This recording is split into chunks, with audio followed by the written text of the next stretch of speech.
ॐ यथाग्नेर्दाहिका शक्ति रामकृष्णे स्थिता हिया सर्वविद्यास्वरूपां तां शारदां प्रणमाम्यहम्। শ্রী শ্রী মায়ের কথা, সরলাবালা দেবীর স্মৃতি কথা। 26শে আশ্বিন, রবিবার, 1325। আজ মহা অষ্টমী। মা আসতে বলেছিলেন। সকালেই আমরা দু বোনে এসেছি। এসে দেখি কয়েকটি স্ত্রী ভক্ত ফুল নিয়ে এলেন। মায়ের শ্রীচরণ পূজা করে তারা গঙ্গায় নাইতে গেলেন। মা আমাকে জিজ্ঞাসা করলেন, তুমি থাকবে তো? আজ মহা অষ্টমী। আমি বললুম, থাকব। কিছুক্ষণ পরেই পূজনীয় শরৎ মহারাজ মায়ের চরণে প্রণাম করতে এলেন। আমরা পাশের ঘরে গেলুম। মা তক্তাপোষে বসে আছেন, পা দুটি মেজে রেখে। আরো অনেক ভক্ত প্রণাম করলেন। পরে মাকু প্রভৃতির সঙ্গে গঙ্গা স্নানে গেলুম। মা আজ বাড়িতেই স্নান করলেন, কারণ মা একদিন অন্তর একদিন গঙ্গা স্নান করতেন। বাতের জন্য রোজ যেতেন না। এসে দেখি বিস্তর মেয়েরা মাকে পূজা করছেন। অনেকেই কাপড় এনেছেন।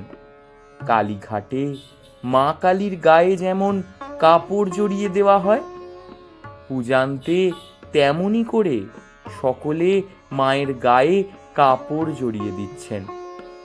মাও এক একখানি করে দেখে নামিয়ে রাখছেন।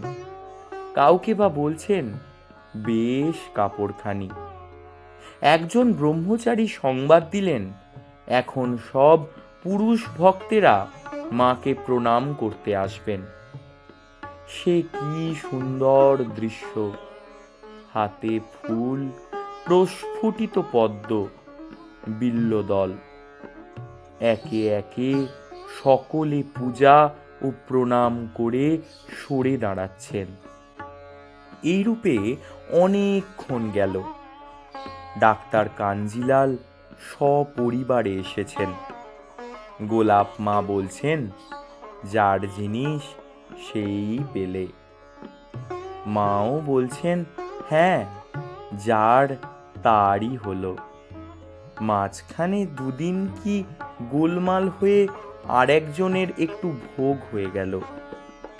এ জন্ম জন্মান্তরের যোগ। বলরাম বাবুর বাড়ির সকলে এসে পূজা করে গেলেন। শেষে আমি গেলুম। পূজা করে কাপড়খানি গায়ে দিতে যেতেই মা বললেন, ওখানা পরব। আজ তো একখানি নতুন কাপড় পরতে হবেই।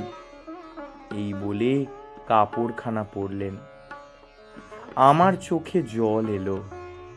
সামান্য কাপড়খানা, সকলে কত ভালো কাপড় দিয়েছেন। আমি মায়ের গরিব মেয়ে।